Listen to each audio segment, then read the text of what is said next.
宜兰的五股圳流经过52架南仔地，不过最近因为水污啊、甲水漂发甲规世界，甲水道是塌甲甜甜，都惊这寡水草会影响生态。若阵上大雨，水流袂去，甚至会做大水。对空中看52架湿地五股圳，雨水污啊甲水连过顶水生食物入侵，好多雨塌甜甜，就亲像铺绿色的地毯。不过也互环团烦恼讲，这个水草会致使水灾，甚至因为水圳的水有氧化，造成生态的灾难。雨罩太多它主动到河道的闸口或入口，就会造成大雨来就会造成积水或淹水。现在汛期又开始慢慢来，台风季啊，那我们希望说把这种量把它控制住，不要让它真的阻碍到河道这样子。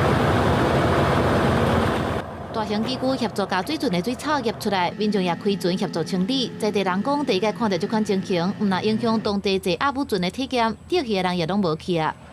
大家拢来钓鱼啊！你即马这个水库拢遐多，当然嘛钓鱼嘛袂。环团表示，逐年5月节前后，五股圳也出现水生食物。今年遇受天气甲周期性的因素，数量比往年更较侪。若唔及时处理，因为生团真紧，一定会愈积愈侪。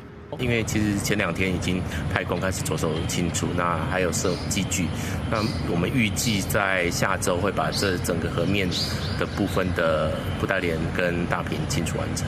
官府表示，水草入侵的范围大约有100公尺，已经启动清除的作业。最近会增加卡手，希望在后礼拜进前，互五股圳恢复原来的模样。记者综合报道。